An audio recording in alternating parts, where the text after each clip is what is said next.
as we discover new information after we've started, are we stopping, right? Are we figuring out when we should stop? Because it turns out that we're very, very dense when it comes to actually paying attention to the signals after we've started something, that we ought to stop it. And that's where we get particularly irrational.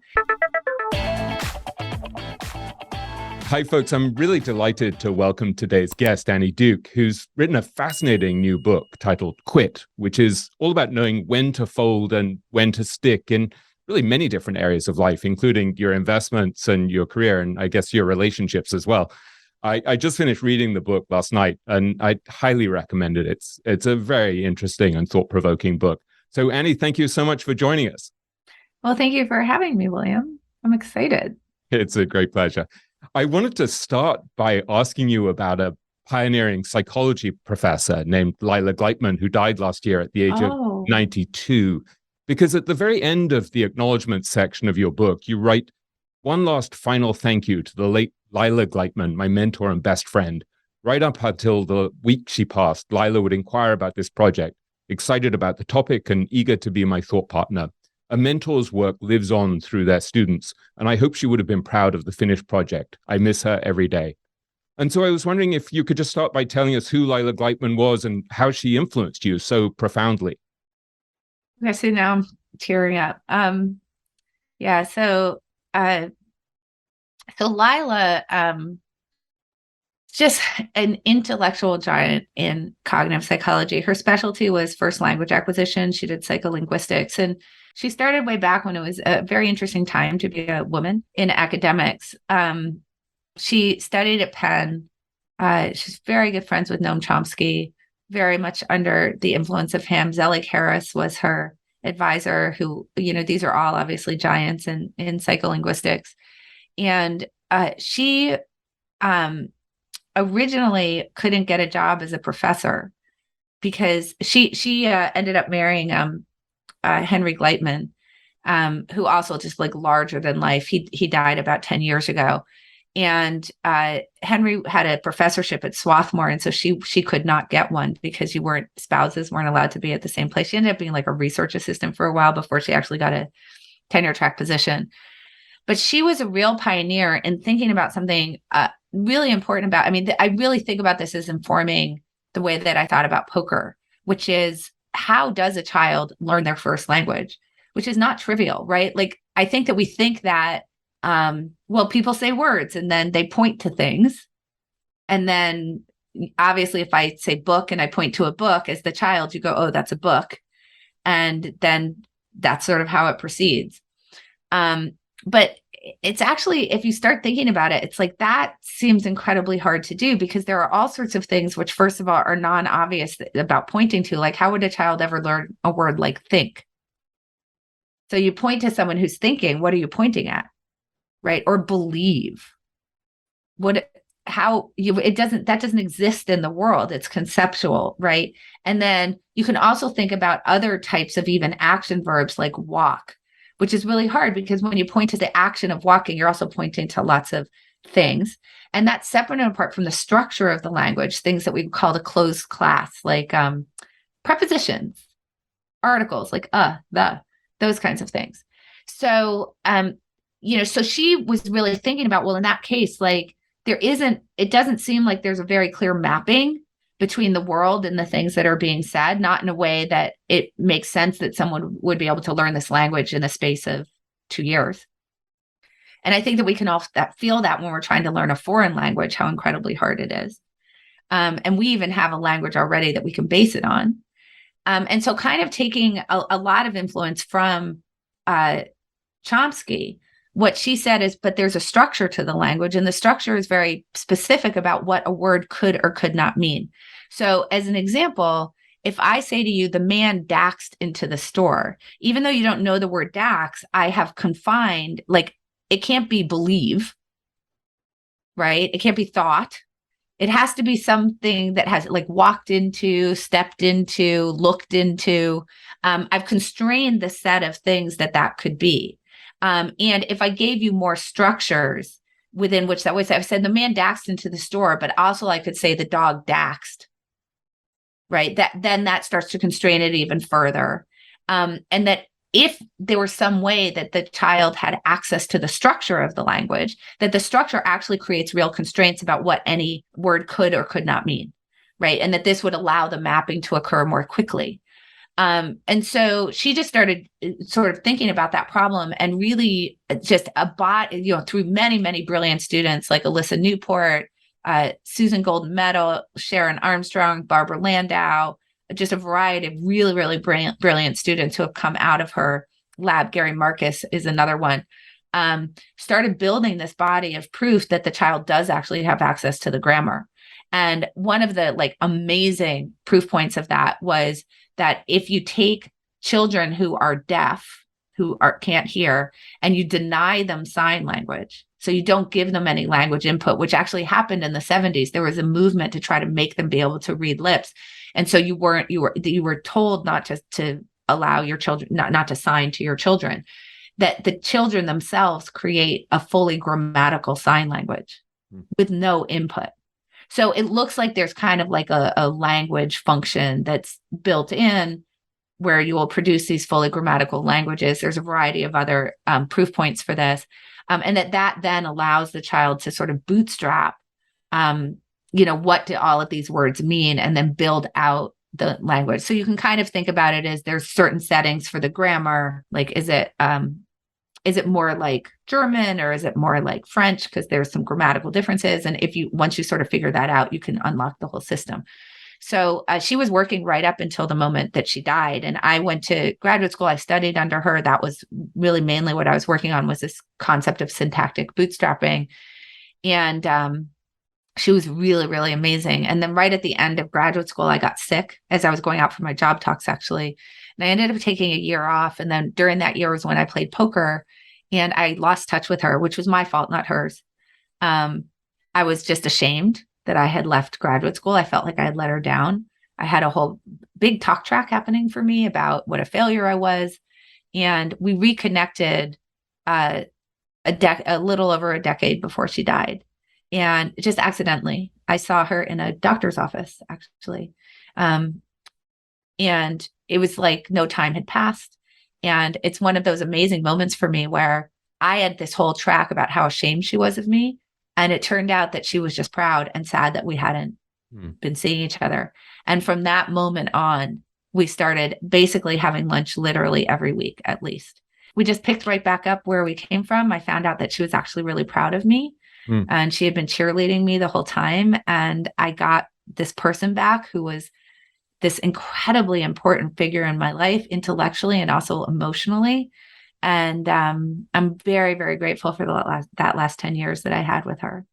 I was looking at an interview with her, and she had this kind of impish charm. She is so impish. She's so mischievous. Yeah, so funny and smart. Yes. I showed a picture of her to my daughter over Zoom yesterday. My daughter, Madeline, is at college.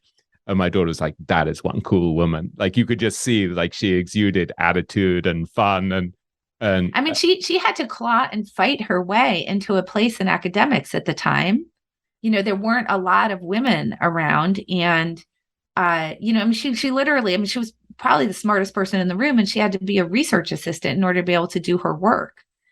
And she just was like, I mean, she's just so funny, just one of the funniest people ever. And just, the thing I can say about her is, as much as I loved her, she really loved me. And I'm really sad that we lost that time, which was because of my own, my own feelings of shame about whatever, not having fulfilled the things that I thought that people were expecting of me.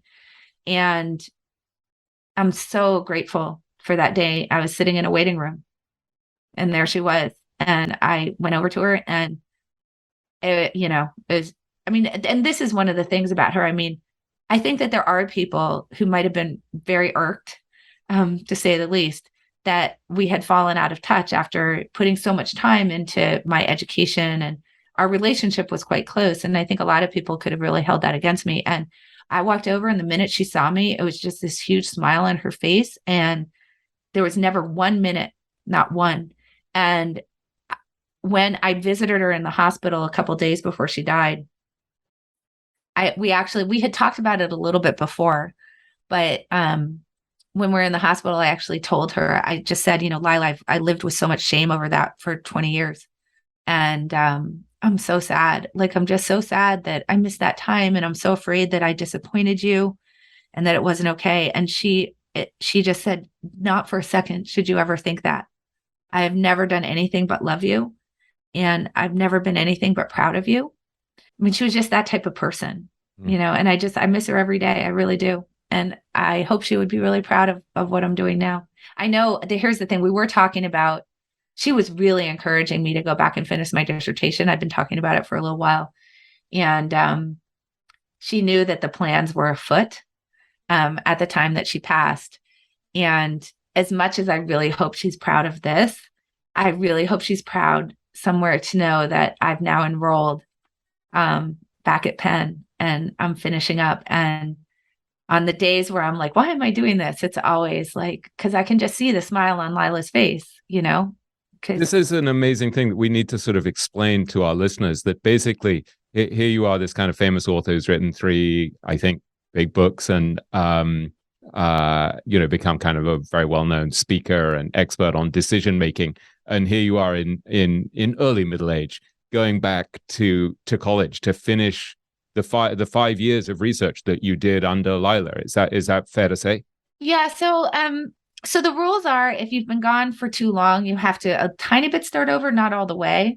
So the way that graduate school, at least at Penn, the way the program works is that the first 2 years you're learning, you're doing seminars.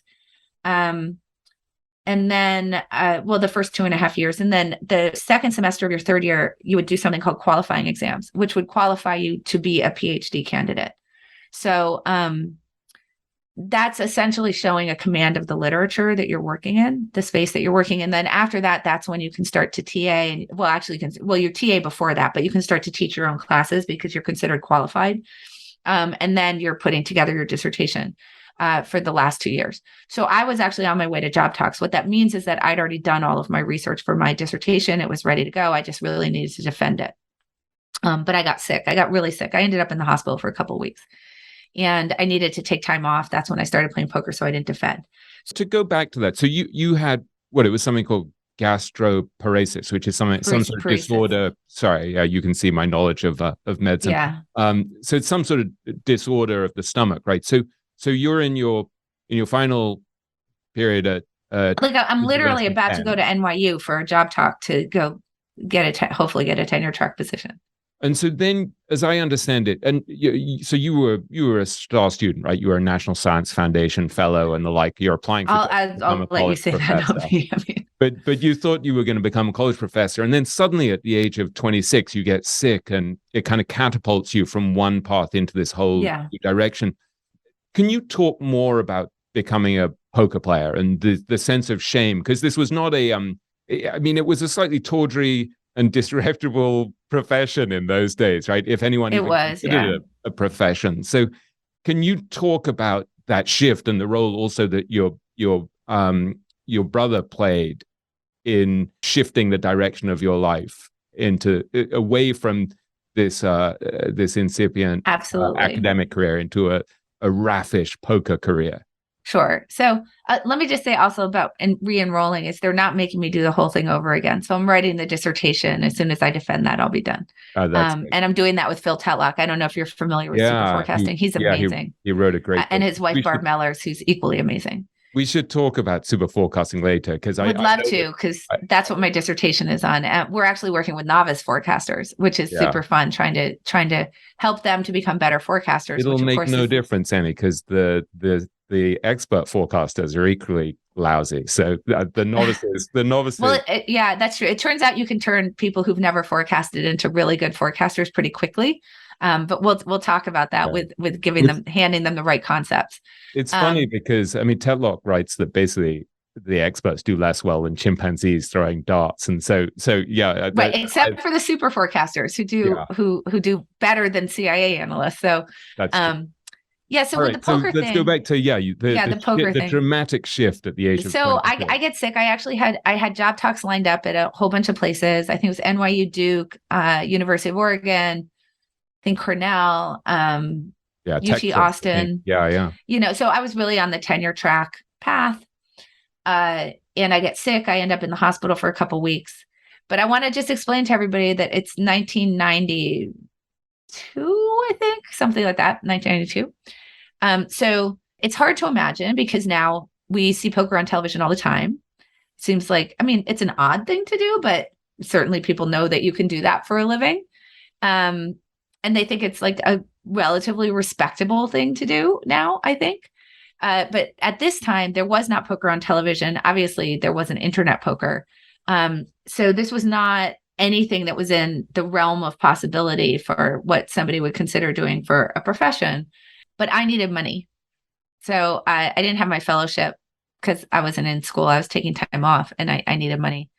And so my brother had gone to New York in the 80s in order to become a chess player. Like he wanted to be a grandmaster.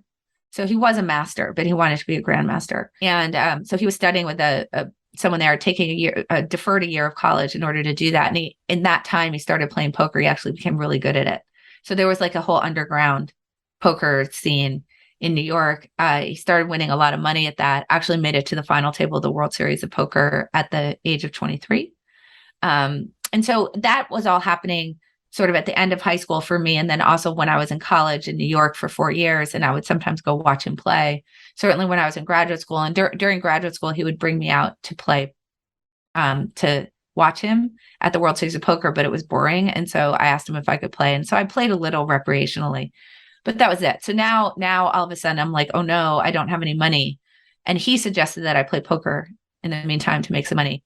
And, I understood enough about the game. I was better than the average bear just because there was somebody who was like a world champion, basically, who was related to me.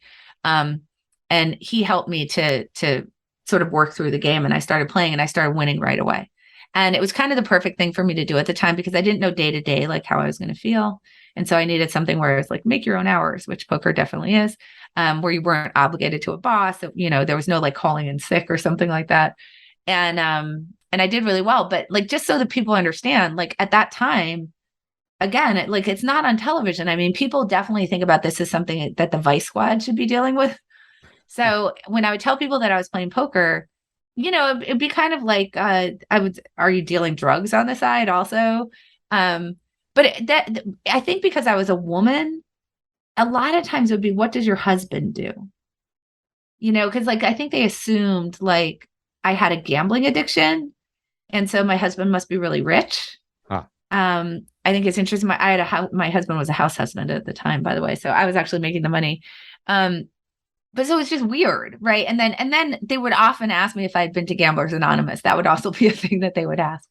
So it wasn't, and I try to explain to people it's like investing, but I don't think now I think that people sort of realize that, right? But at the time they didn't. So, and in a way, Annie, it seems to me that just looking back on your earlier book, Thinking in Bets, and on this new book, Quit, that it was this amazing education for you in terms of learning to respect uncertainty, which is obviously one of the great themes, both in poker, but also in investing. And I wondered if you could talk a bit about that, about how you came to understand that it was kind of this perfect microcosm of life, that you start to see just how complex and uncertain life and games like poker and investing are. Yeah. So, I mean, I think what happened was I really started playing for real in like 94.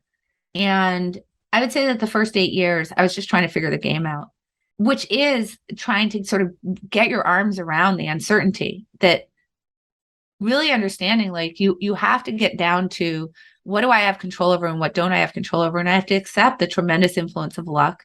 I have to accept the fact that I'm having to make these very high stakes decisions without being able to see my opponent's cards. Like that's just the nature of the game, is that you don't have very much information. You're having to build models and try to make these maps of, mapping your behavior, William, onto like the cards that you might be holding. Right. And that it's very complex. Right. And then there's also the issue of just like applying base rates to that problem, right? Understanding like, how often do you get certain hands? How often does someone generally enter a pot? If I understand that you're going to enter the pot 25% of the time, then that tells me something about like likely what you have. Are you above the base rate? Are you below the base rate? Like those kinds of questions, so that you start to get some good anchor points for like making these forecasts. But then just be really accepting of the fact that I can get my money in the pot 98% advantage. And, 2% of the time, that means I'm going to lose. And like, you just have to be okay with that, because you don't have control over that. You're going to observe it 2% of the time, and that you have to not let that mess with you, which is actually quite a hard problem. So I was really trying to sort of tackle that for myself. And then in 2002, this was right when poker was sort of coming on TV. In 2002, I got asked by someone named Roger Lowe, who at that time had he had founded a hedge fund called Parallax. And he wanted me, well, he actually wanted Eric Seidel to come and speak to his traders, but Eric Seidel couldn't do it for whatever reason. So he asked me to do it. I was 2 weeks from having my fourth child. So I was very pregnant. None of my shoes fit. So I actually did not wear shoes when I gave this talk to these options traders. And that was the first moment where I really thought in a explicit way about the way that my background in cognitive science, and sort of really thinking about, remember, I was thinking about these mapping and uncertain systems, right? That's what I was thinking about. And also I'd done a lot of work in just sort of general cognitive psychology, bias. I'd taken seminars from John Barron, who's one of the giants in that field, and thinking about the way that poker and cognitive science could have this very interesting conversation that then applies to kind of any type of decision making that you might be thinking about. And so Roger had asked me to speak specifically about how poker informs your thinking about risk. And what I ended up doing was actually saying how uncertainty distorts your risk attitudes. And particularly the way that we sort of, first of all, process wins and losses in terms of how do we assign that, right? Do we assign that to skill elements or luck elements, which is actually really hard to do in retrospect, right? Because you don't know for sure. And then how does the path that we're on distort our risk attitudes going forward? So this was very much like a collision of my background in cognitive psychology and the things that I had been thinking about in poker, which I think you can see expressed in, I think that was the first time that I started writing Thinking in Bets, because that is what Thinking in Bets ends up being about, is that particular problem in large part. And then I just realized, like, oh, I really like this conversation. And I just kept going at it, and that was just sort of the start to really thinking about this explicitly.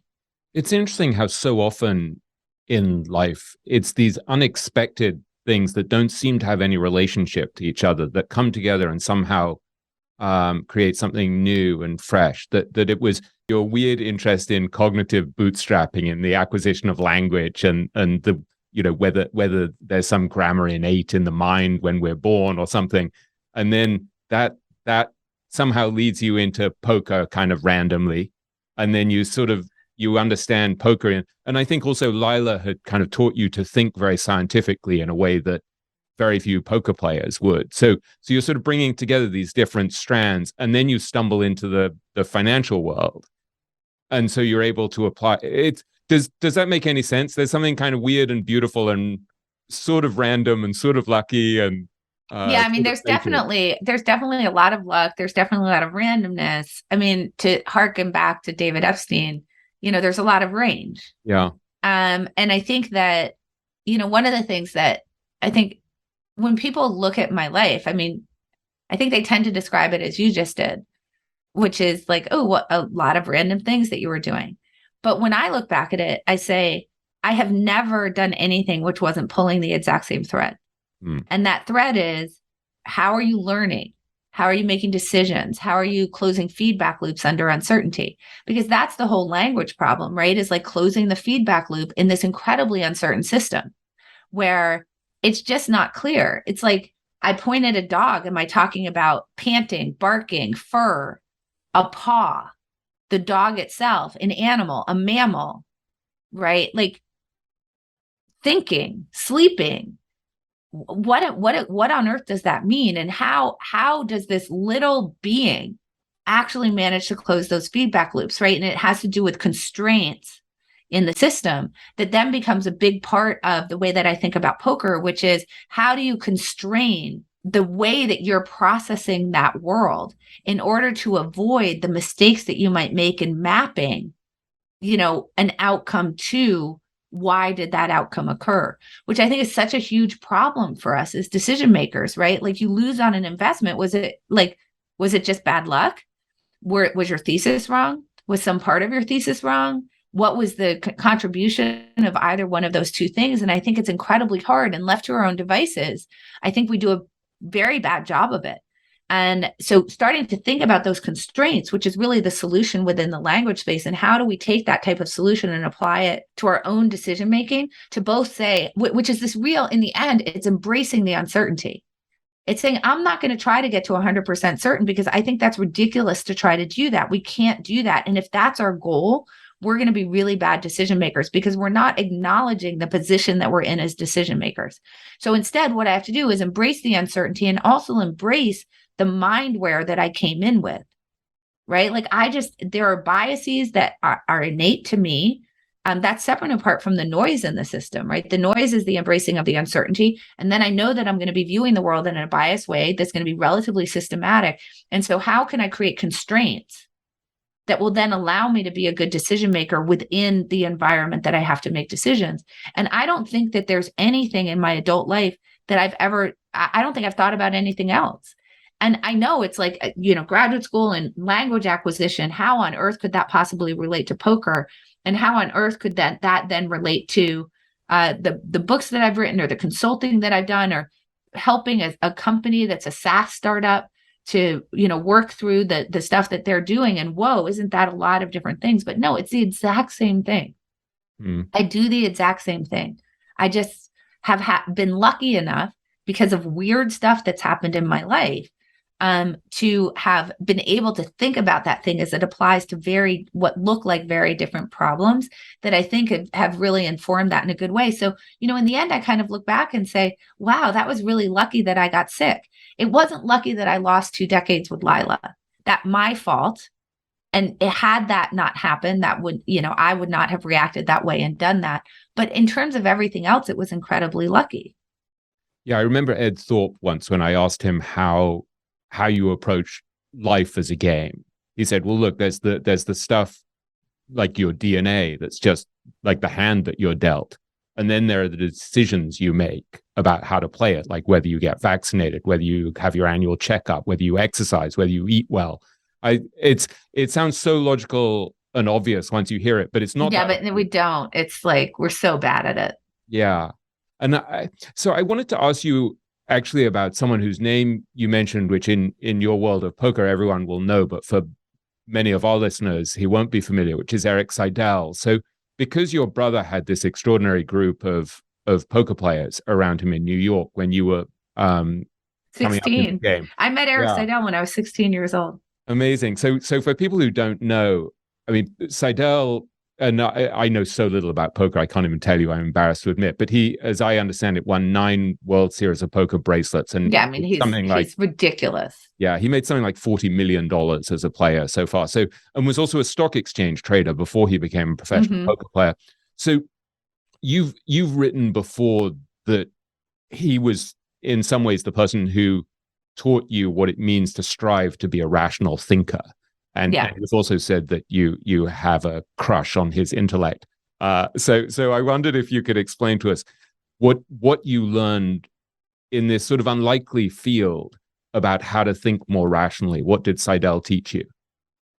Yeah, so Erik Seidel is an amazing poker player, like really incredible. And one of the things I think that people need to realize that's so amazing about him is, first of all, there's a lot of short-term luck in poker. So there are people who come and they have like a great year, and then they just sort of never do well after that, for example. And, partly I think because people figure them out and they don't have a strategy to figure them out, back out, I guess.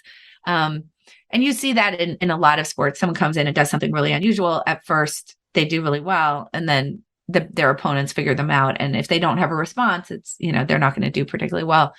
But also the game itself has changed, right? So there's lots of people who will have a great year, and then it turns out they just got lucky. But even if they didn't get lucky and they really were great for that time, as the game changes, as new people come in, are they able to adjust and do well in those new environments? And that's something that we've seen, particularly with the introduction of some deep learning. the strategy that used to be considered correct in backgammon, for example, or chess, what we're finding is that AIs are telling you to do very different things, generally to be more aggressive. And then as the new generation comes in and they've sort of metabolized those lessons, or you as someone who's been doing this for a very long time, able to adjust back and change your game in response, which is very difficult to do. And so here you have Eric Seidel, who's been doing this now for 4 decades. And it just year after year after year, one of the top poker players. And I remember you telling a story about going to him and complaining about some game. I think that the term you used was a bad beat, where you just sort of got unlucky. And how did he respond when you complained about your bad luck? Yeah, so this is one of the things that I think makes him so great, which is, so it's really, poker is a really tough environment because there is a lot of luck, and you are going to have situations where you are absolutely a gigantic favorite and you're going to lose. And by the way, sometimes you're going to think that you got unlucky, but you actually didn't. But that's this is sort of the issue of what he was trying to get at. So I came to him. This was like one of the first final tables that I ever made. And I remember I raised with 2 jacks, and this guy, Gus, who was from Costa Rica, those are the things I remember about him, moved all of his chips in. And this was either, if I win the hand here, I'm going to be the chip leader in the tournament with 6 people left. And if I lose, I'm going to be out 6th. So this is a pretty big swing here. And so he moves all his chips in, and I thought about it. I really thought about it for a long time, because jacks is like sort of a middle of the road hand.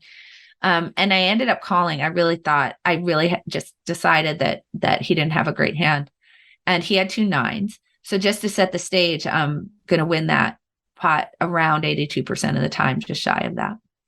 And he won the hand.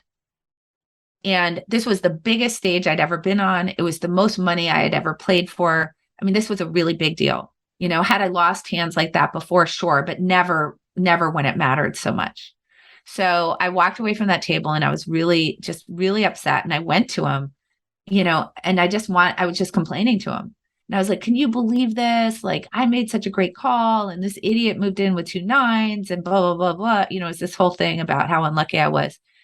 And he just stopped me and said, is there a question here? And, I was taken aback, because like you would expect, most people would be like, I'm so sorry. That's so unlucky. I feel so bad for you. It really mattered to you. Like, I think I was like 26 or 27, something. I was young, and that's so, and that's normally what you would expect. But he was just like, is there a question? And I just sort of was like, what? He goes, I don't want to hear about it if there's not a question. Like, I don't care that you got unlucky. I get unlucky too. And I have to deal with losing with 2 jacks against 2 9s all the time. Also, I certainly don't want to take on your emotional trash about it myself. And what's the point of talking about it? You made a great call and lost. Who cares? Would you have changed anything about what you did? Do you think you got the read wrong? It sounds to me like you did everything right. So why are we even talking about this? And it, it's like, right. And at first I was like really mad. And then I realized, no, he's totally right. Like, this is the thing. It's like, if it really was just bad luck, who the hell cares? This is about embracing that uncertainty, right? If you have a question, and he said that to me. If you have a question, if you think maybe you shouldn't have called there, or maybe you shouldn't have opened, or maybe you should have opened for more, or maybe you should have moved in, maybe you should have done something different, then I will talk to you about that all day. But if all you're talking about is that the poker gods came down and were mean to you, I don't care, because it doesn't help you going forward. It's a beautiful story. There's great depth in that. I wanted to pick up on one thing that you mentioned there, where I think you said there was an 82% probability that you were going to win that hand. If I heard 81.5%. 81.5. And I've interviewed a lot of great investors over the years, like people like Charlie Munger and Ed Thorpe and Howard Marks and Bill Miller, who Joe Greenblatt, these guys who just think constantly in terms of probabilities. They're always looking at the future as a distribution of probabilities, and they're assigning sort of odds to those different probabilities.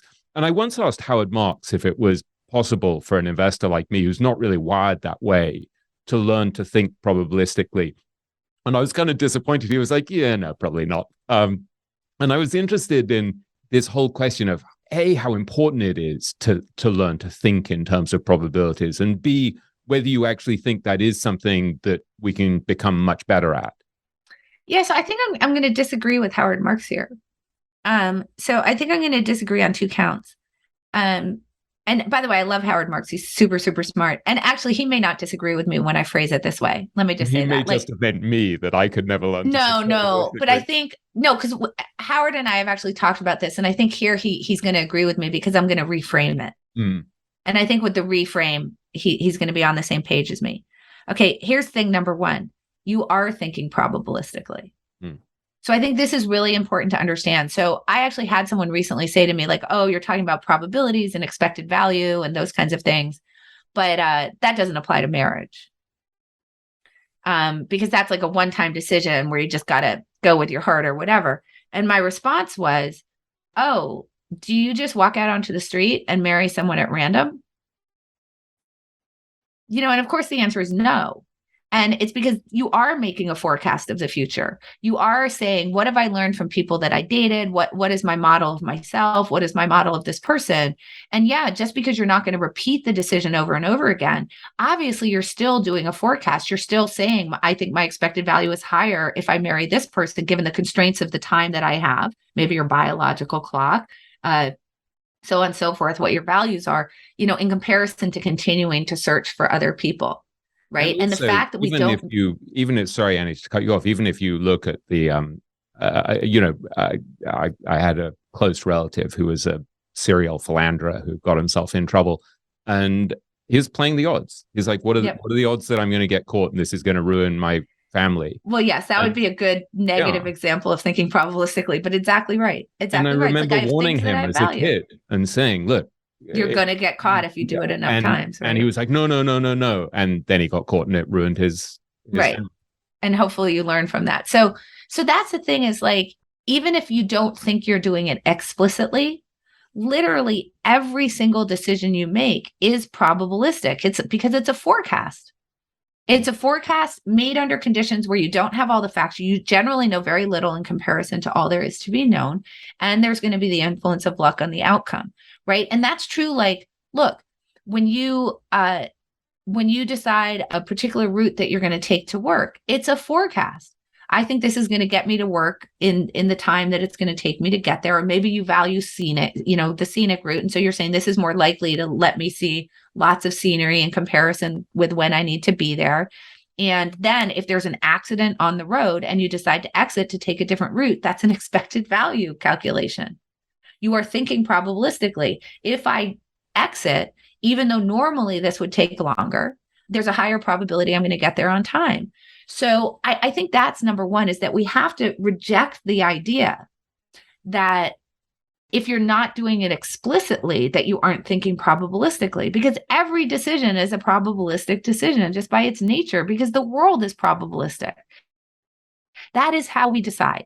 So that's the first thing that I just want to say there. Now, the act of trying to make these things explicit will make you better at it, because what it will start to do is allow you to create good feedback loops. Remember, this is my obsession. How do we start to create good feedback loops? Well, so I'll give you an example from a company that I work with that had this implicit explicit thing. So I'm a special partner focused on decision science at First Round Capital Partners. So they're a seed stage company. So when I first started working with them, there were certain things about their voting process that we decided that we really should change to fit with what we know about the science of decision making. And one of them was to include some very explicit forecasts in what they were in their decision. So one of the forecasts that we wanted to include was, what's the probability that the company that you're currently considering is going to successfully raise a Series A? Now, the pushback that I got from the partners was, well, we don't even think about that, because what we care about is it going to exit for, $1 billion? And so I rolled it back again. Is it implicit in the decision? And should we make it explicit? Because I felt it was implicit in the decision. And the way that I got to that was to say to them, well, once you funded a company at seed have you ever had a company that was a fund returner that didn't successfully fund its Series A? And they said, no, we have not. And I said, then it's in the decision. It's implied that one of the predictions that you're making when you decide to invest in this company will successfully, above a certain rate, right, fund its Series A. So we now made that an explicit part of the decision process. So they have to make that forecast. And now what that does is it gets them to think about things that are actually part of the decision in a probabilistic way. And we can now close those feedback loops, because you do that enough times, you can start to see, well, how good are a predictor? Are you better than random at knowing which company, when it comes in the door, is going to fund it the next round or the round after that? And we've actually started to be able to close those feedback loops. They are better than random. They're quite good at it. It maps to experience. The more experienced you are, the better you are at predicting that. And that does great things for the junior partners, because they see that the senior partners are better at this prediction. They start to try to understand their rationale for that, which then improves their ability to forecast those things. And what happens is they get better. Now, are they perfect at it? Of course not. They're not perfect at it, but they're better than if you just threw darts. And that is, as you know, like, this is where we start to get those edges that we can grind over and over and over again in investing.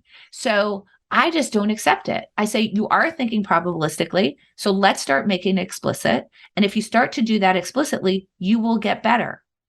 Will you be perfect? No. Do some people think this way more naturally than other people in an explicit way? Sure. But every little bit that you improve is going to really matter to you for your outcomes. How transferable have you found the skills that you developed in poker when it comes to the investing world? How much is it the same thing, and how much is it actually a different type of game? Yeah, so this actually gets into a little bit of what my doctoral research is about. So there's a whole history of question about transfer of training from one domain to another. And the history is pretty dismal. It actually starts way back in the early 1900s, where the idea around education was like, if you do hard math problems like trigonometry, it will help you to be a better thinker in all other domains. And it turns out that actually isn't true. But there's some work that sort of begins with Fong and Nisbet on a very specific thing that does transfer, which is statistical concepts. So something like the law of large numbers, as an example. So if I teach you about the law of large numbers as applied to a particular domain, I can get very far transfer, where you will now sort of have this concept in your head. You'll understand that large numbers matter, and it will transfer into other domains. So that's the thing that I think was so helpful for me in poker, was there's a whole bunch of statistical concepts, which also I had learned in cognitive psychology, right? Because you're having to work with data all the time. And so you're thinking in that way already. And then in poker, you have to start to think about things like base rates, for example, right? And a base rate is just how often does something happen in a situation similar to the one that I'm currently considering. So that's where I say, like, the average player will play 25% of their 2-card combinations and hold them, right? So that helps me with a starting point. And that concept of base rates actually transfers very well. The law of large numbers, which becomes very important in poker. I don't want to think about what happened on a particular hand. I need enough reps to be able to say something about it. Those types of things, the way that you sort of view the world through these kind of statistical mental models and statistical concepts, transfers really, really well. So I think that that's actually been incredibly helpful to me, because everything looks a little poker-like when you start to think that way. And then the other thing is that I just think that depending on the type of investing, it's actually relatively near transfer. So we think about near transfer and far transfer, which is just how easily can you map one domain onto another. And if you take something like poker and options trading, now you're talking about relatively near transfer. They're very, very, very similar to each other. So in fact, as I'm sure you're aware, there are large options trading firms like Susquehanna International Group that actually force their traders to play poker, because those are so similar. Now, obviously, when you get into something like seed stage venture capital, you're starting to get into a much further domain, but these statistical concepts still apply. And so I have found it to be incredibly helpful. It's just a matter of not thinking about it as analogical transfer, like you're trying to take analogies from poker and lay them onto other areas, which I don't think transfers particularly well. That doesn't work very well. But thinking more about what are the sort of statistical lessons and underpinnings and concepts that you would then transfer to anything that you're thinking about. It's really striking to me how many of the great investors have been very serious game players. And I'm thinking, I remember Sir John Templeton told me once that he put himself through college during the Great Depression with his winnings from poker. I mean, Ed Thorpe, as you just mentioned, right? Yeah, brilliant gambler who figured out how to beat the casino at blackjack and then baccarat and even roulette, which is crazy. Yes. Buffett and Munger, passionate about bridge. I remember Mario Gabelli once telling me that when he was 11 years old, he was a caddy at a golf club in the Bronx, and he made money beating people at cards because they assumed an 11-year-old wouldn't know what he was doing. And actually, Peter Lynch once told me, over 20 years ago, I said to him, what books should we be reading about investing? And he said to me, well, actually learning to play poker or bridge is way more helpful because it teaches you to deal with probabilities. Because you have to feel it. That's the thing. Say more about that. So it's one thing to talk about if you have a 60-40 shot that 40% of the time you're going to observe a bad outcome. And to understand that conceptually is one thing. To experience it is another. I mean, I think that this is one of the things that we need to understand is that there's a whole bunch of things that we think we know because we understand them kind of from a sort of, if I borrow from Daniel Kahneman, like there's system 1 and system 2, right? There's the more deliberative part of our brain that's kind of more what we think about thinking about things. And then there's most of the rest of our thinking, which is just, automatic or reflexive. And so there's one thing for me to like conceptually get that 40% of the time I'm going to observe a bad outcome. But if I can grind $1, it's a 60-40, I'm obviously going to make a ton of money, right? Like I'll take 3-2 on an even, dollar to dollar every single time that I can. So I can know that intellectually, but when you experience betting that dollar even money where you're 3-2 favorite and you lose, that is a whole different animal. It really is. And you can see with amateur players and in investors all the time, this, where they say like, well, any 2 cards can win, but not enough of the time. They forget that part. They'll play like they'll have some sort of hand that they fold, and then the rest of the cards will come out and they would have won. And it's so incredibly painful for them that they'll start playing hands just to, till the end, because that worry about like, but what if this is the one that wins? Because it's so awful for them to experience that situation that they won't let go of the hand because of it. Because that feeling of when you actually lose, it's so hard. So when you play poker a lot, you just become very sanguine about that stuff, right? You just sort of learn like, well, I was a 60-40 favorite. What was I going to do? Kind of in the same sense of that's what Eric was trying to get across to me. You were going to win the hand 81.5% of the time. Like, what are you talking about? Go play it again. Would you call again? Would you play the hand exactly the same way and run it 100 times? Of course. So why are you worried about this one time? And that's the thing that I think that games playing gets for you, separate and apart from just sort of like starting to understand the strategy and really starting to figure out how do I model people in these uncertain systems. It's poker's one long game. And if you don't have the reps, you're never going to be able to get that under your belt and try to find a way to success in that environment. I think it's just really hard. I remember also Ed Thorpe saying to me, as far as gambling is concerned, if I don't have an edge, I don't play. And I said to him at one point, well, so how can I tell if I have an edge when it comes to investing? And that's the whole thing. Yeah. And he looks at me and he says, unless you have a rational reason to believe you have an edge, then you probably don't. And you just sort of hear that and you're like, oh, God. And so there's that sort of discipline as well that I really learned from Ed Thorpe. I don't apply it myself, but I learned it, which is simply not to play games that you're not equipped to win. I would actually amend what Ed Thorpe said about unless you have a rational reason to win, that you will, because that you have an edge. So first of all, I think we're very good at fooling ourselves into believing that we have a rational reason, that we have an edge. And I think that that's particularly so when we're in a situation where the thesis would affirm other things that we already believe about the world. I think it's particularly so when we're already in the investment. So one of the things that we need to realize is that every day that we wake up and we're looking at our portfolio is a day that we could sell everything in our portfolio, right? And so the decision not to sell is saying, I believe I still have an edge going forward. And but one of the things to understand is that once we're on a path, particularly if we're in the losses, right? If we have a loss on paper, we're going to do all sorts of ways to convince ourselves we have a rational reason that we have an edge going forward. So one of the things that we need to do is like set up structures around us that will allow us, first of all, to be better at those. Are we really being rational and starting? But more importantly, because the starting decision is always uncertain, is to say, as we discover new information, after we've started, are we stopping, right? Are we figuring out when we should stop? Because it turns out that we're very, very dense when it comes to actually paying attention to the signals after we've started something, that we ought to stop it. And that's where we get particularly irrational. And I think that that's just something really incredibly important to understand. So there's two pieces there, right? If you don't understand the game, don't play.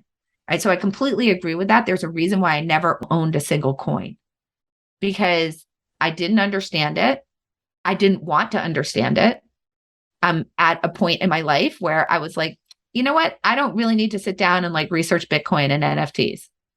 I don't have the energy for it. Like, I don't want to turn my attention to that. And so I don't understand it. So I'm not going to play it. So I never invested in it just because I didn't understand it. But then what we also need to understand is that let's say that I was in it, that one of the arguments that I kept hearing as an example for Bitcoin was that it was going to be uncorrelated with inflation.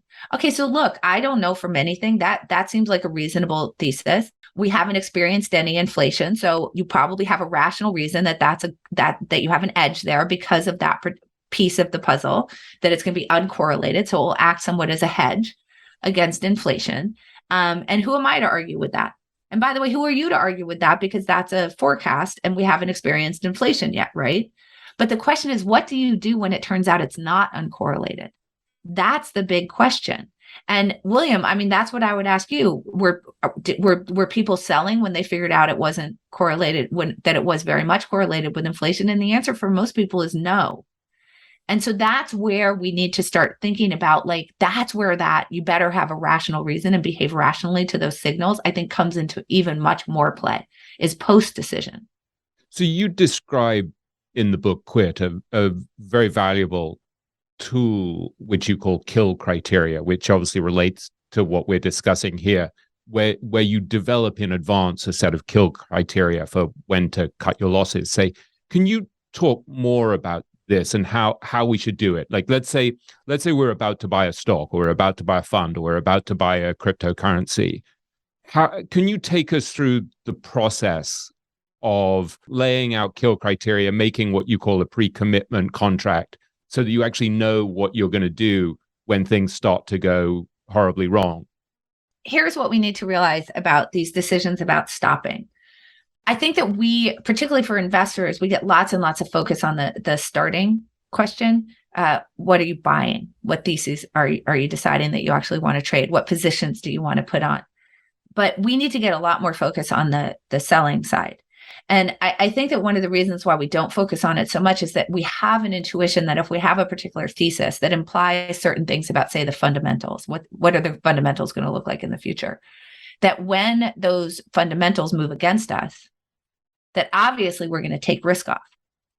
And I think that that's true, whether it's investing or anything else, right? Like, we think if we run a marathon and we break our ankle, we're not going to run anymore, or our leg. If we're going up a mountain and a snowstorm comes in or the fog rolls in, we're going to turn around.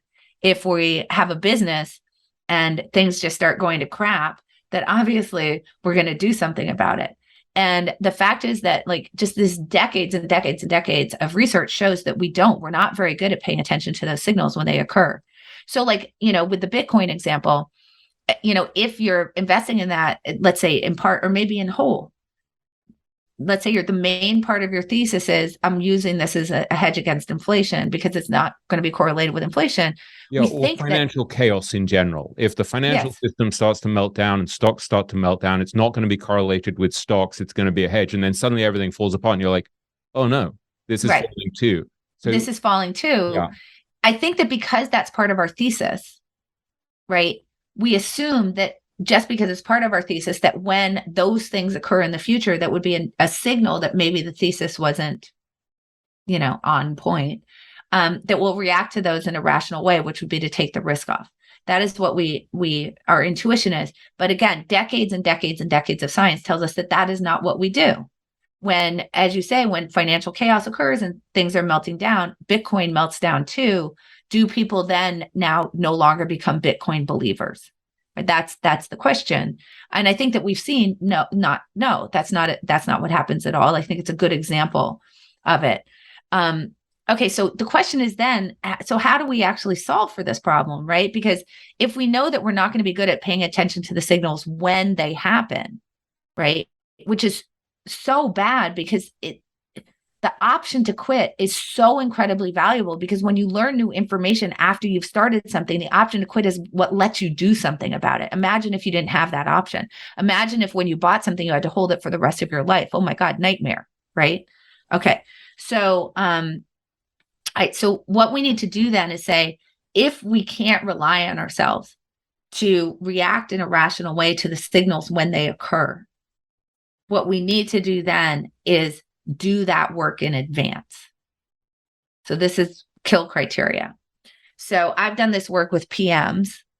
And basically what we do is we say, look, it's not enough for you to write down what your thesis is, which is work that you need to do. So you have to do that quant work. You have to, get the analysts, the quant work, model it, make sure we know what your thesis is. And that's fine, but it's not enough. What you have to then do is say, what could I see in the future that would make me say that this isn't, that my thesis was wrong? So for example, if you have some sort of idea about correlation, and then you see the world unfold and it turns out that it is correlated, it's not uncorrelated, that would be a good example of a kill criteria. So what I could do is I could say, I could have done this, right? Because I didn't really understand Bitcoin. What I could have done in order to deal with the fact that I didn't know much about it was to say, I'm going to buy Bitcoin, but the reason I'm buying it is because people say that it's a good hedge against inflation or general financial chaos. So as inflation goes up, I'm going to see if Bitcoin is going down. And I would have some parameters, right, to try to make sure it wasn't just noise. And I would say, so if this happens, right, if I see that it's going down in a way that's very much correlated, like at one with what's happening with inflation, this is how long I will tolerate that situation for. So maybe I would tolerate it for like 1 point, 1.5 points of inflation or something like that. And then I'll sell. And so I write down in advance what I'm going to do. Now, I think that people really think it's a distinction without a difference, because it's clearly like, if you have a thesis, those moves against you are implied in the thesis. So why wouldn't you pay attention to them? And you just got to trust me on this one. You're not going to. So write it down in advance. And it's what I call kill criteria. Well, I think one of the really important insights is that when you're actually in the heat of the moment, your emotions kind of go haywire and your rationality just isn't great. And one of the things I loved when you wrote about poker is talking about different states in which you saw people making bad decisions, whether they were drunk or tired or whatever. And you said at one point you knew that I can't remember which of your books this was in, that you knew that you played best in 6 to 8 hour sessions, and so you had to set out the rules beforehand rather than waiting until, as Daniel Kahneman would say, until you're in it. And I think that's actually such an important insight, that we need to recognize before we're in the muck, in the extreme situation. That yeah, because like who's making good decisions right now? Yeah. Like the world is melting down. My friend Ken Schubenstein, who I write about in Richer, Wiser, Happier, is very, very smart former hedge fund manager and private equity manager who's now become a neurologist. So he's an expert on brain. I love that. Yeah, he's an amazing guy. And one of the things that he developed, because he studied so much scientific literature, including addiction literature, is he said, okay, so I know that I'm going to behave suboptimally when I'm hungry, angry, lonely, tired, in pain, stressed. So he has this mnemonic, Halt PS, to remind him of those states. And he said to me, I wrote about this a bit in the book, that he said to me in the early days of COVID, when he was treating patients on ventilators, he could see, for example, when he was really stressed or when he was scared. He had a 4-day-old newborn child, and he moved into a hotel room to keep his child and his wife safe. And he said his equipment hurt and his back hurt. He had a back injury. And so he had to just be doubly careful because he knew in advance that those were states in which he was going to behave suboptimally. Right. Yeah.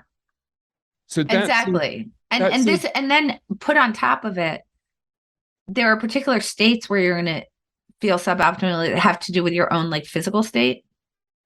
Like you're tired, you're stressed, whatever. But then there are also cognitive states where you're going to behave suboptimally. And the particular cognitive state where you're really going to behave suboptimally is when you're in the losses. So the reason why I'm calling that a cognitive state is that it's not objectively true.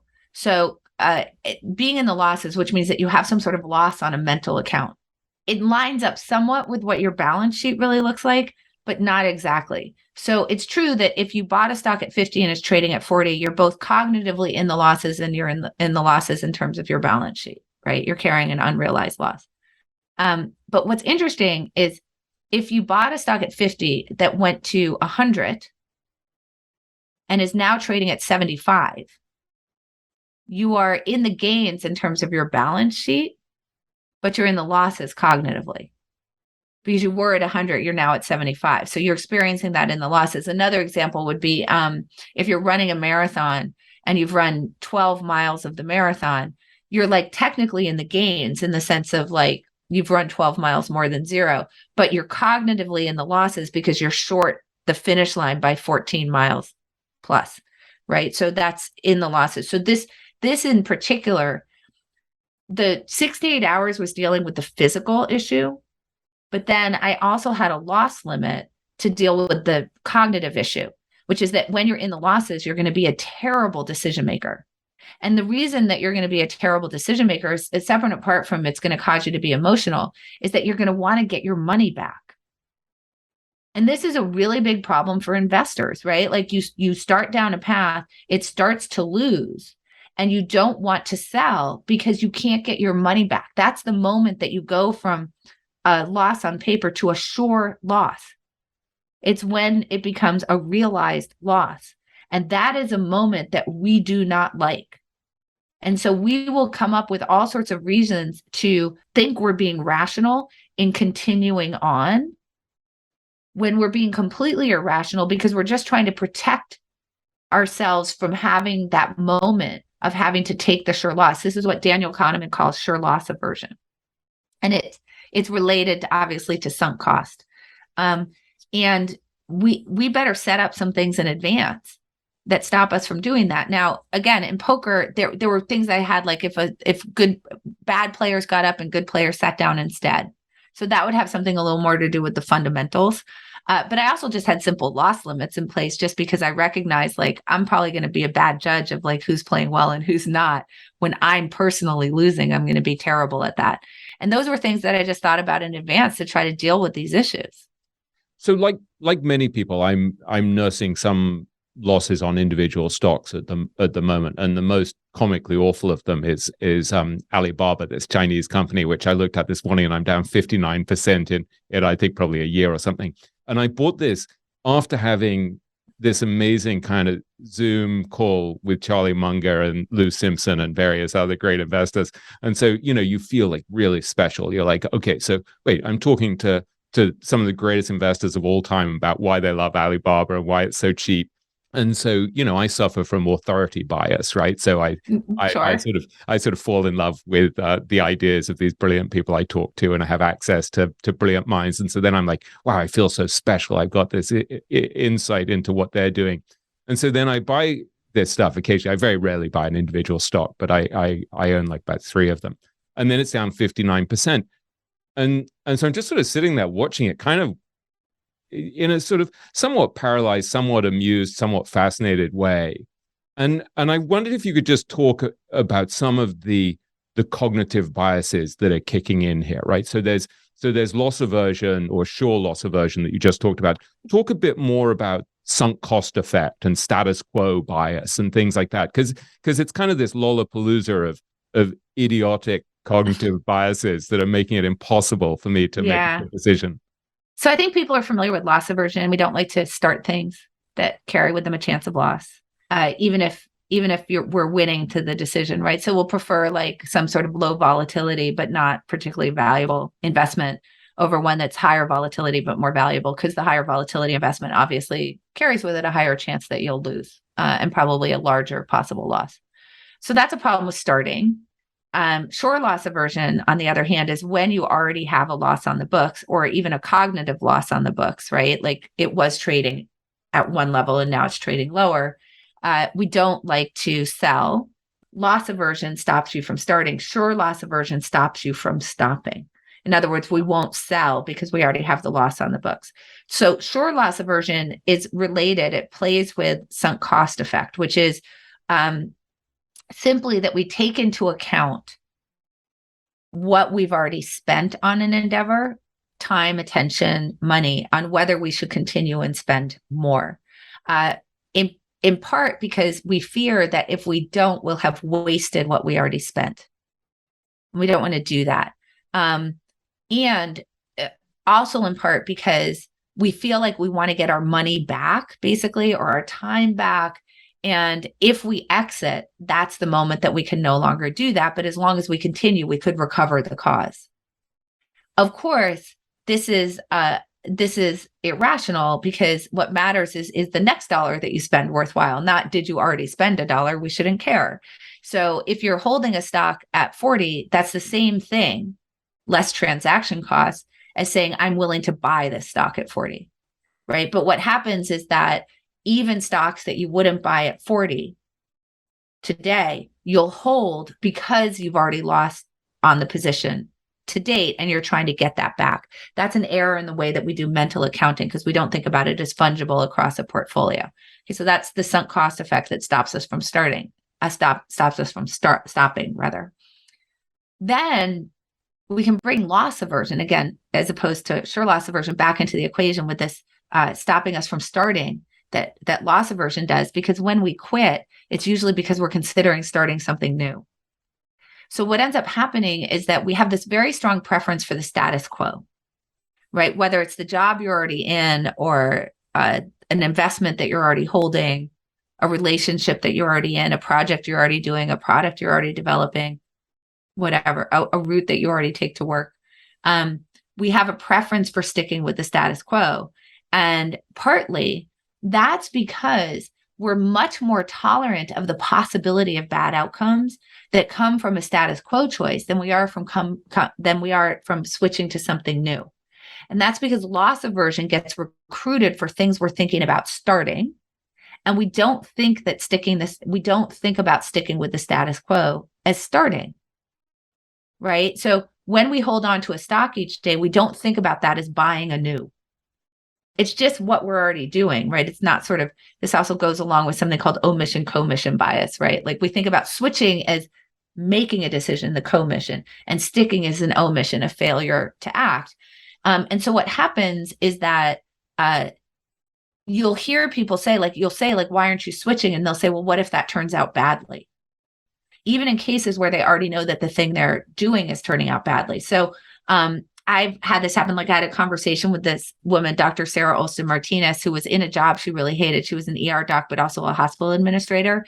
And she had really she was very miserable in the job for a variety of reasons. Many of them had to do with the administrative work coming home with her and interfering with her relationship with her children. And she had another job offer. And she was really having trouble deciding whether to switch or not. Should I quit this job I have and go to this new job, which was going to be working for an insurance company. So she described to me how incredibly miserable she was in her work. And I was a little confused as to why we were having this conversation, why she was seeking my advice.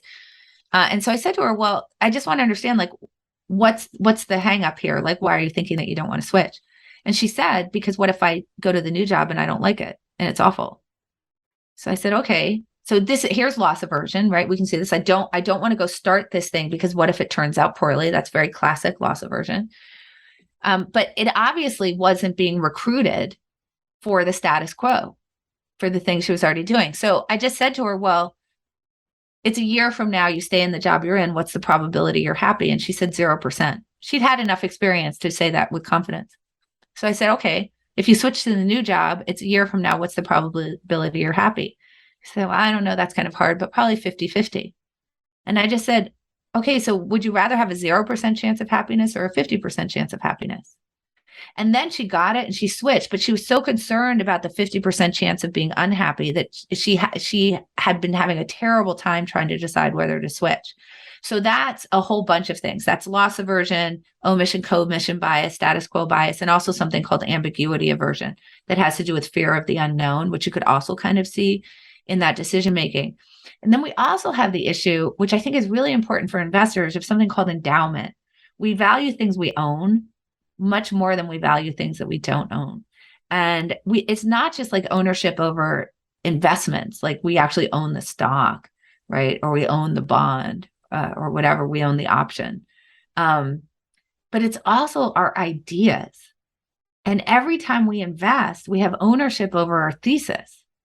And here's the interesting thing, is that when the thing that we're doing is out of consensus, this is when it gets really bad.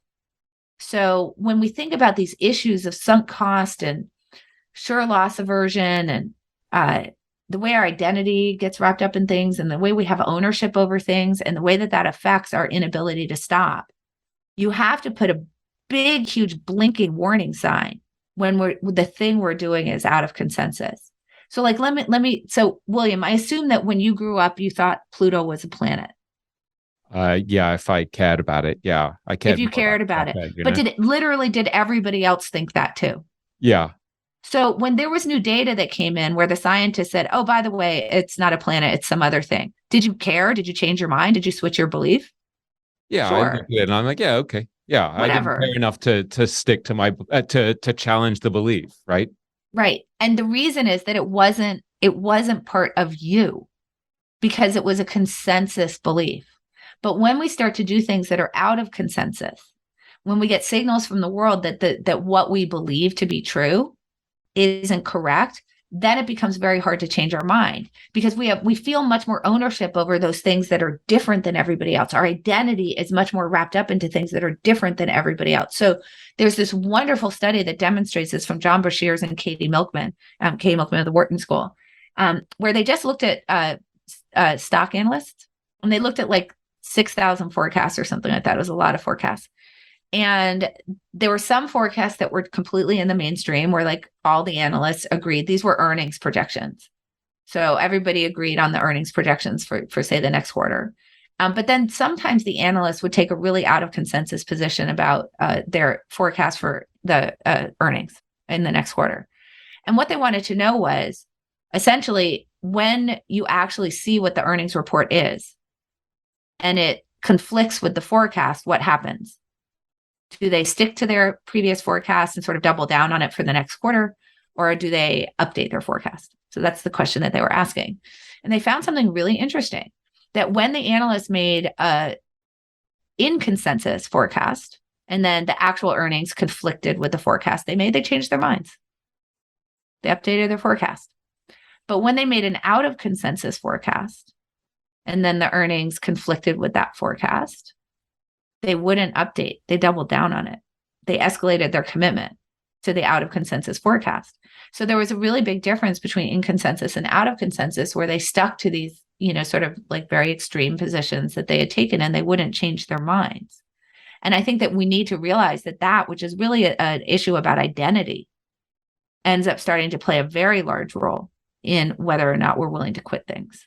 I think there's actually something really profound going on here, and you write about this a bit in the book. This whole issue of identity, and I realize in some ways that I'm a perfect example of it, in that buying something like Alibaba or buying Seritage, which is one of the other stocks that I own, which crashed during the early days of COVID, because all the mall operators and all the malls shut. And so then I have this friend, Monish Pabrai, who buys 13% of the company, and it's this beautiful contrarian bet. And so with both Seritage and Alibaba, there's something tribal there. Part of my identity is wrapped up in the fact that I like people like Munger and Monish and Lou Simpson. I admire them greatly. They're contrarian value investors. They're smarter than the crowd. They have the guts to go against the herd. I see myself smiling as I talk about them. And so it's part of my identity. And likewise, I think one of the things, I know very little about Bitcoin and cryptocurrencies, and I'm sure people will be writing in to complain about our discussion already. But I think one of the dangers with Bitcoin and cryptocurrency is actually the zealotry, where people started to define themselves as being very much so disbelievers in the system. They saw very rightly that there was financial and monetary recklessness. And so they were saying, well, this came out sort of around 2008, 2009, during the financial crisis, as I understand, where there was this loss of faith in institutions, justifiably. And so there's something rebellious, subversive. You're aligning yourself with a tribe of highly intelligent people who understand this technology that most of us don't understand. And so I think you're onto something that's really profound, where I think we have to just be very aware of just how vulnerable we are to this sort of very, very much so. I mean, so on a broad scale, we see people hold very extreme political beliefs, and when the world comes into conflict with those beliefs, they don't let them go. And you scratch your head why, but it's the same reason, right? Like, you're part of a tribe. That is your identity. And I've done some research with Jay Van Bavel and Diego Rivera and some of our collaborators up at NYU. And what we found is that, like, when people hold a particular belief, if you fact check them, they will change their belief a little bit, but it's completely overwhelmed. And we're talking an order of magnitude, overwhelmed by the tribe. We can predict what your belief is by whether you're like Republican or Democrat, right? So if we then correct it, you will both sides, whether you're Republican or Democrat, you will change your mind a little bit, but it's completely overwhelmed by the issue of what tribe are you in. And I don't think that we realize how much that really matters, right? Particularly when we're talking about these positions that we hold that are quite extreme. And you see this with like doomsday cults, right? Like, they literally predict like the world's going to end on December 20th. And then December 20th, the world doesn't end. Are they all fleeing the cult? No, right? Because again, this is their identity. It's their tribe. They've probably abandoned their families to these beliefs. They've given away their worldly goods. They've acted on it, this in some way that's very extreme. They've staked their identity on this, and they won't let it go. And then you see this behavior, lest you think this is just about politics and political tribe, or, even like, I'm going to be an anti-establishment, like, person who really believes in like stable coins or whatever it is, that this is now seeping into the way we make everyday decisions. So one of the things that I think about, like, how this is such a cautionary tale, comes from actually just Sears, the retail store. They were founded in the late 1800s. Which Seritage was spun out of, by the way. There you go. So, full loop. I love this. So Sears is founded in the late 1800s. Start with the Book of Bargains, 512 pages, basically sort of riding off the back of the mail system, that infrastructure that was created to get goods to rural America that wasn't available to them, that were only available in cities. Incredibly successful. I think in the 1920s, Richard Sears was worth $26 million in the 1920s, like a crazy amount of money back then. By they eventually get actual store locations. That starts to happen late 20s, early 30s, and in order to accommodate the fact that people have cars. By 1950, they represent 1% of US GNP. That's nutty. I mean, this is a huge company. And then we know kind of what happened. You obviously know what happened. They start to falter starting in the late 70s as, the Walmarts and the Kmarts come along and start sort of pushing them out from below. And then the Nordstroms and sort of higher end department stores start to push them out from above. By the 90s, they aren't the largest discount retailer anymore. That belongs to Walmart and Kmart at that point, and then eventually Target. They merge with Kmart in the 2000s. At that point, Kmart is also faltering in what's known as a double suicide. That was what one Financial Observer called it. And then we know that they went bankrupt. Okay, so that seems like, a standard. Like, they were around for a long time. Competitors came in, they didn't do well. But here's where we really get into this problem with identity. The thing that people don't generally know about Sears is that Sears was also a financial services company. So that started because they had a banking division that was offering credit to their customers who were buying in the catalog. But then remember, they created these retail locations as opposed to just the catalog business to accommodate the fact that people had cars. And somebody at Sears had a very good idea, which was, well, that people are driving these new cars to our stores. We should sell them insurance for the cars. And so they founded a company called Allstate Insurance, which I assume everybody has heard about. When I checked for the book, its market cap was 40 billion. I don't know what it is today. But so this is a very big company that they founded. Originally, the deaths were in Sears and was only auto insurance. Obviously, it ended up expanding to, be more independent and offer liability for anything. And by the 50s, I think it was the largest personal liability insurer that was around. They also acquired a company called Dean Witter, which was a stock brokerage firm, also incredibly valuable. Morgan Stanley bought it. At that time, it represented 40% of Morgan Stanley's values. Very big company. They founded the Discover card to be able to allow their customers to have credit. That became Dean Witter Discover. And they also bought a company called Coldwell Banker, which merged with another company, Realogy. That market cap last time I saw was over 2 billion. Again, I don't know today, but about a year ago, it was 2 billion. All right, so these are all very valuable companies that they own. They have a thriving financial services business. And I mean, I assume, William, you're like, hold on a second. Like, how on earth did these people go broke? Because, when you take the market cap of all of those together, we're talking about billions and billions of dollars, right? Like, a lot of money. And the answer is because of identity. Because when they were faced with the faltering retail business, remember, the retail business starts to falter in the early 80s. And the shareholders start demanding action as the retail business is starting to lose money.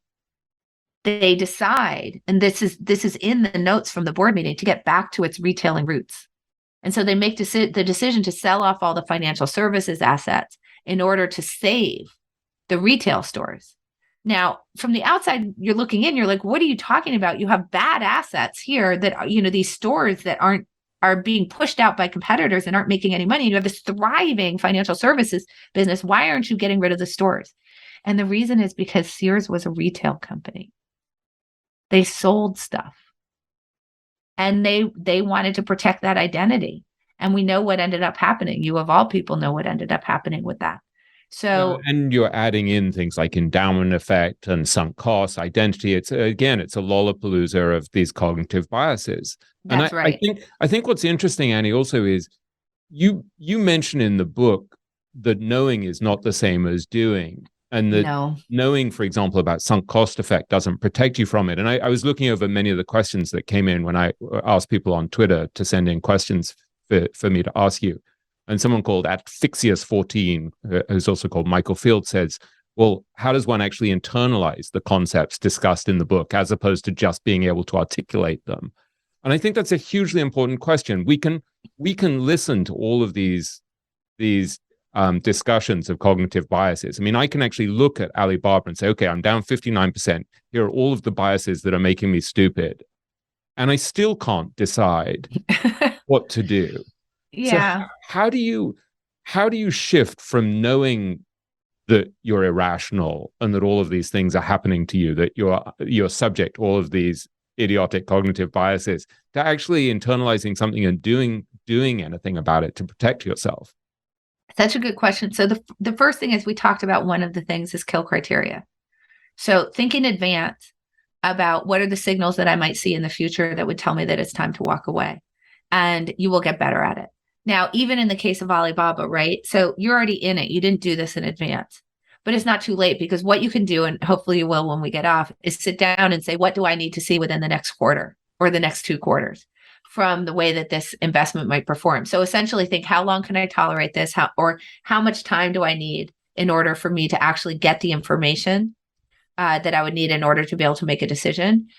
Figure out what that time period is, and then figure out at the end of that time period, what would I have to see? What are the benchmarks that this thing would have to hit in order for me to feel like I ought to continue? And if it doesn't hit these things, then I should walk away. Now, you can certainly get help on trying to figure out what those benchmarks are from somebody who's very experienced, who's going to be a good advisor to you, right? And that brings us to the second thing is get yourself a quitting coach, because you're in it. You've lost money on the investment. You made the original decision to invest in it, but go find somebody who didn't make that decision along with you, who can really help you to see things from the outside. Because I'm sure you've seen people in these situations where they're holding on to investments where you're going, how can they not see that's a dog? Like, they should have sold that a long time ago. Well, trust me, people are looking in on you and thinking the same thing. So go find them and tell you to help you. And something that's important about this is to understand, I'm sure you have lots of very smart people in your life, and you may have the intuition, well, wouldn't they tell me if they see it? And the answer is no, they wouldn't. In the same way, you don't say it to somebody else because you don't want to get yelled at or make them feel bad or ruin your friendship.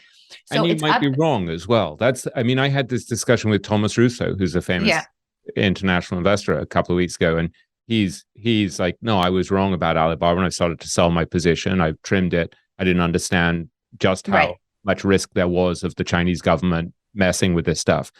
And I said to him, I sort of have a 5-year rule where I'm just going to hold stuff for 5 years so that I don't make so many decisions.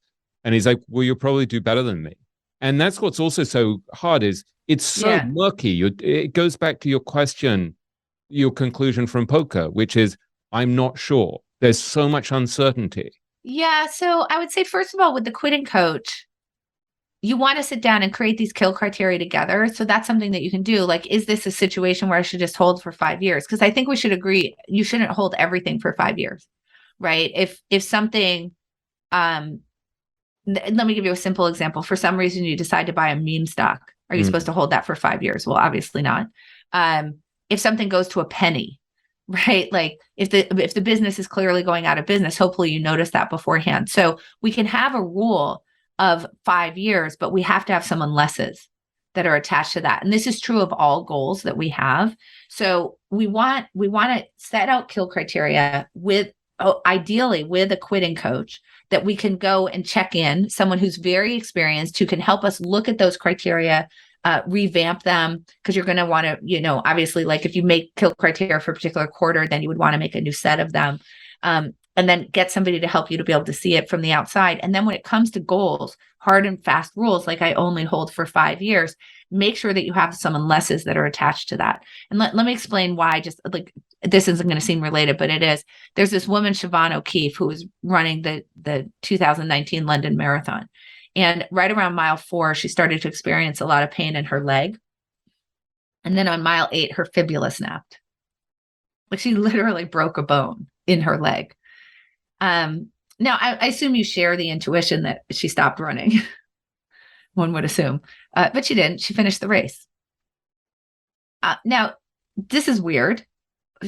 She broke her leg. She was in excruciating pain. All of the doctors were telling her, like, don't run. Like, the people in the medical, like, stop running. You shouldn't be running. And you can see here where she's risking never being able to run another race again. Like, what if it becomes a compound fracture? Like, it's going to obviously take a lot longer to heal a broken leg that you've now run an extra, 18.2 miles on, right? But she kept running nonetheless. And this is part of the problem with sticking to things too long, is that it stops us from having the opportunity to do other things, right? We can't use that time and attention for other stuff. Now, lest you think that she's strange, there were 3 other people in the same race who basically did the same thing. And if you look at any marathon, there are people just running with broken legs all the time. So the question becomes why? Like, why are they doing that? Separate and apart from like the sunk cost issue and whatnot. And it's because there's a finish line.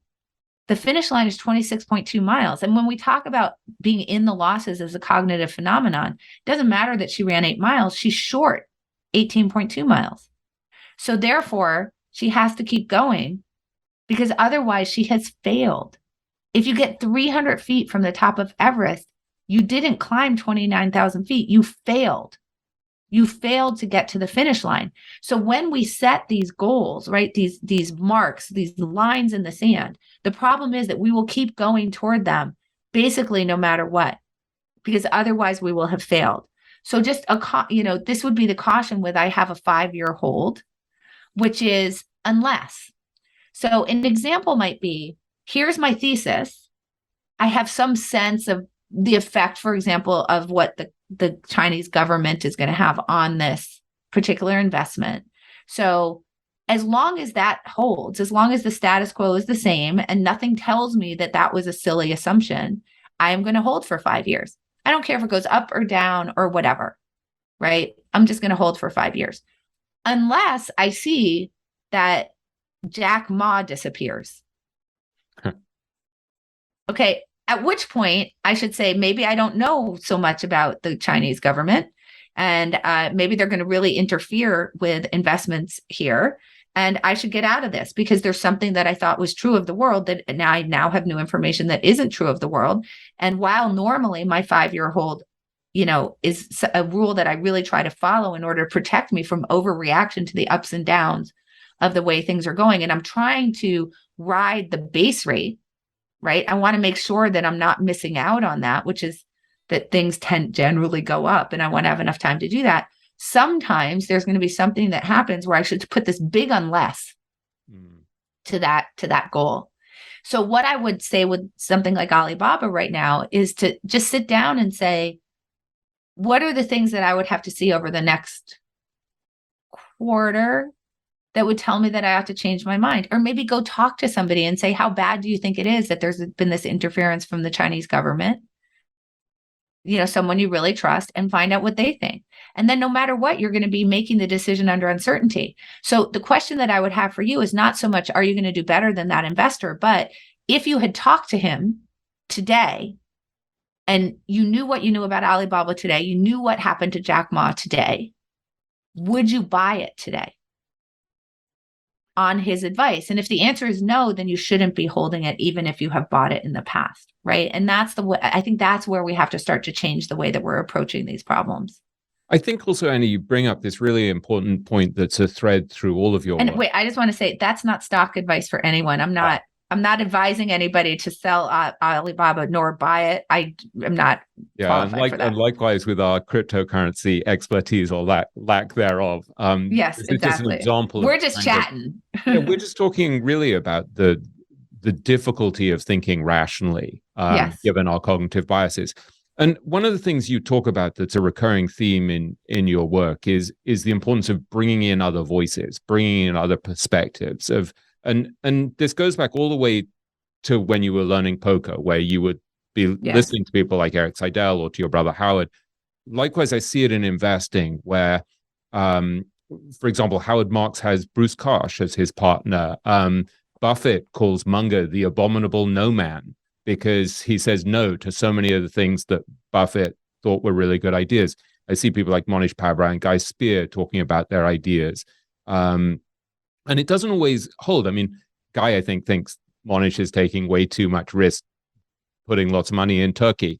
And Munger Munger often makes these great points that then Buffett ignores. It's not like you have to take the advice, but this idea of actually having somebody who you trust, who, as you say, Kahneman, I think, Danny Kahneman is one of the smartest guys on earth who you're friends with, has Richard Thaler, another Nobel Prize winning economist.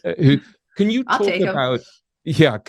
about the fact that Kahneman actually gave explicit permission to Thaler to tell him what he doesn't want to hear? Because that also seems to me really important. Yeah, so I think that we think that people are going to tell us what they see, particularly if they love us. And we assume that people who love us have our long-term best interests at heart. So if there's something that we should be stopping, like for, Kahneman says, like, if I'm pursuing some sort of line of research, whatever, I assume that people will tell me. But the thing that it's, that I shouldn't be. But nobody wants to do that, right? Nobody wants to say, oh, by the way, you're failing, or the thing that you chose to do isn't working, or by the way, you should break up with this person. God forbid that they actually don't. And then they know you think that they shouldn't be with that person anymore. But separate and apart from just sort of that kind of danger, there's also, we have a tendency with people we love to want to cheerlead, so look, if you're talking to me and you say, I have a 5-year rule, and so this is why I'm sticking to this, my tendency, less anything else, is going to be like, that's great, you're so disciplined, and want to cheerlead you to because I want you to feel good. And I don't want to be the abominable no man, right? And just to be clear, before I sound even more stupid than I am with that decision, really what I was trying to say is, once I buy something, I've got to hold it for a minimum of 5 years, because I'm like, one of the biggest problems investors have is that they're too impatient. And if I just tie my hands, then even though I'll be wrong sometimes, over time, I'm pushing myself towards good behavior. I listen, I completely agree. I don't want people to start making individual decisions. All I want is that when you say, I'm buying it, I'm going to hold it for 5 years, that you just add some key unlesses. Yeah. That's it. Yeah. Right. So this is my general strategy, but let me remember why I bought this. So if there's something that really changes, right, then Annie, there's a really beautiful essay that George Orwell wrote on writing, on how to write, and he lists all of these rules. And the final rule, he says, is ignore all of these rules rather than do anything downright barbaric. There you go. So that's beautiful, unless, isn't it? That's the perfect unless, right? In fact, Churchill, when he said never, never, never, never, never, ever give up, he said, except in matters of honor. And, so he even had an unless on that one when he was telling people never to quit. He was like, except when you're supposed to, basically, is what he said. But I think that the thing is that what we want to do is make a distinction between, is this a situation where that unless should apply, for example, with you? Or is this a situation where I'm just sort of panicking and I got this rule and the rule is in place for a reason? I have a similar rule, by the way, as you do, which is I want to make sure that I'm realizing those gains and not overreacting or thinking that I know more than I do, for example, right? And what we need to do is find someone that we can trust to tell us the truth. When they see that things aren't going well for us, when our job isn't going well, or a relationship isn't going well, or research isn't going well, or we're so sure of, this NFT that we own, or whatever, the NFTs are the next thing. And we're literally taking all of our money and putting it into NFTs. And don't we want someone to stop us? I mean, just strictly from a risk standpoint, right? Don't you want someone to say, don't do that. Don't take all of your money out of here and put it all over into one asset class. That's nuts. But people tend not to step in and do that unless we give them permission. And that's the key thing, is that we have to tell somebody, I don't want you to cheerlead. I don't want you to support. I don't want you just to bite your tongue when you see that I shouldn't be doing this. I actually want you to tell me. And you have to be very explicit in giving them permission to do that, because what you have to say to them is, I recognize that I'm going to make a lot of decisions that are bad for me in the long run, that I'm going to rationalize away, or they're going to feel good in the short run, or whatever it is. And I need you to be on the right ride with me. And I need you to tell me what's good for me in the long run, even if it hurts in the moment. So please tell me the hard things. I promise I will not be mad at you. I promise that this will be really important feedback for me.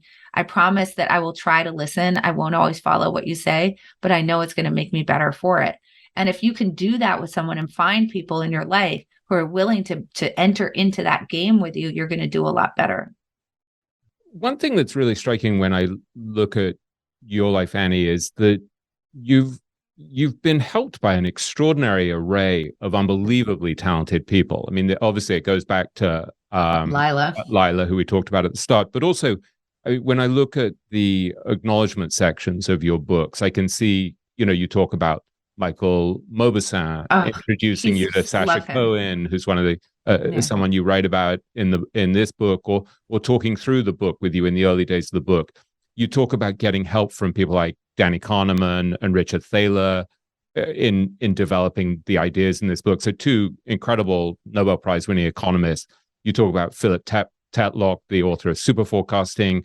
You talk about getting Charles Duhigg, who wrote this great book, The Power of Habit, lending you his book proposal so you could see how to write a book proposal. Dan Ariely, the great expert on pain and the like, introduce you to your agent Jim Levine, who's also my literary agent, who's amazing. And I think of, think also of Eric Seidel helping you. Or why is it that so many extraordinary people have been so generous with you? And is there, I'm sort of asking this, it's difficult for you to be honest about it and self-effacing about it. I think because I ask. Really? I think, I don't know. Michael Mauboussin in particular has been so incredible and generous. And I just really enjoy talking to him so much. And I guess maybe he enjoys talking to me. I don't know. Like I sort of pinch myself all the time. I mean, Phil Tetlock is not just a collaborator of mine, but he's now my PhD advisor. And I've known him for 10 years. I was one of the people he talked to for super forecasting. So we developed a relationship back then. And his wife, Barb, is like so incredible, an incredible researcher in her own right. I mean, first of all, I do ask. I think maybe I've been lucky enough. I mean, some of it I think is luck. Like, obviously, I mean, it was a lot of hard work to get Lila, to get into that program and have Lila be my advisor. So that I would less call luck. But I think that I was really lucky to end up in poker. And I think people think it's kind of a cool thing that I did. And I think that gets people to talk to me. And then it's like my job then to make it interesting. And at least when it comes to this topic of quitting, what I found is as I was sort of reaching out to people, Don Moore, I would include in this as someone who's been incredibly supportive and amazing. He wrote Perfectly Confident. David Epstein, who wrote Range, is that they were excited about the topic. So in some ways, I think that's also just like a nice thing, is that the kind of thing that I was really interested in thinking about, which was like, how do we solve these problems of quitting when that decision is made under uncertainty itself? Just that people were kind of on that ride with me in thinking that this was a fun, cool, important thing for somebody to write about. And so they were very generous with me about that, but I had to ask. And I think this is really important. Just ask, what's the worst that happens? Like, they say no, whatever. Maybe it goes back to loss aversion, right? Like we have this fear that the pain of loss is going to be twice as intense as the pleasure of gain. Yeah, so right, exactly. So like that fear of getting said no, but like what comes out of it is so amazing that, and then once people are excited about the topic, they then start thinking about it. And like Don Moore, I had a conversation with him about quit, and he ended up sending me like a 3-page thing with like a whole lit review of things that he thought were relevant. And I mean, how generous, like how incredibly generous with your time and attention, that you would send me that. And then he read an early version of the book and said, I really think you need a section that's just on over optimism. And he helped me with that and worked on that with me, and definitely made the book a lot better. So I don't know, like, I don't know. I really don't know why I'm so darn lucky to have these people to talk to, but thank God I am, because I'm not smart enough to write a book without them. So, well, you wrote in Thinking in Bets about the superlative players who, quote, bestowed their expertise and friendship, a truly wonderful gift. And I just was sort of thinking about that it's so central to the way that you learn, obviously, is by getting a peer group of people who are really intellectually engaged. I guess that's one of the common denominators, is both with poker and with your research and your books, there's an intensity to your curiosity about the subject that people probably feel, and so they engage with it, and it's cool, interesting work. So these are all people who are actually intellectually very engaged, and so I think that's part of it. But I also, if I'm honest about it, I think part of it's just if you're a decent and amiable and a nice person, there's a weird competitive advantage to being nice. The thing is, like, I really, like, I learned a long time ago in poker that confidence does not mean thinking you know everything. And in fact, if you do, then you're not going to do well. So you can be pretty confident that in that moment you're playing well and gonna, like I was pretty confident I could write a reasonable book about quitting, but that doesn't, in no way did I feel like I knew anything. Like if I have the chance to talk about Richard Thaler, who was the first person to identify the sunk cost effect as a general phenomenon, I'm going to spend all the time that he's willing to give me and hopefully soak up everything that he has to say, because I know it's going to make what I'm doing much better. And I don't feel like, I've come across people in my life who I can, like, you can sort of see that they're borrowing ideas from other people, but then not acknowledging it. They're sort of acting as if those are their own thoughts. I don't know why. I think maybe because they think they want to appear to be smart. And I'm someone who's just like, that wasn't my idea. That was Mobison's idea. Thaler told me that. Kahneman told me that. Because what's wrong with that? Right? Like that's the thing, is that I really truly believe that. I'm like, what I say with my books, I say, I don't think I have an original idea in any of the books that I've written. I think I put the things together pretty well. Like, I think that's the thing that I do pretty well, is to put ideas that have obviously come from people who are much smarter, think much more deeply about these topics than I possibly ever could, have done the original research, really identifying these phenomena. And then I think I put it together in an interesting way. And I'm totally okay with that. Like, that's fine by me, because I'm excited that I get to in some way translate the work of these people who are so incredible in a way that's like nicely consumable for the average person. I think that's an important role to play, and I'm perfectly happy playing that role. It's a role that I really enjoy, and I get to learn in the process.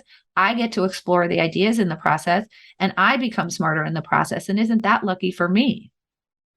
It's lucky for us as well. It's a very cool book, and I have to say, before we go, one of my favorite parts of it is tucked away in a footnote, where there's a perfect example of this, where you synthesize this stuff from Niels Bohr and Thomas Mann from an essay that he wrote in like 1928 about Freud, and they're not necessarily new ideas, but it's also something that Philip Tetlock said about how the opposite of a virtue is also a virtue. Yeah, see, and this is, people, you have to read the footnotes to know that came from him.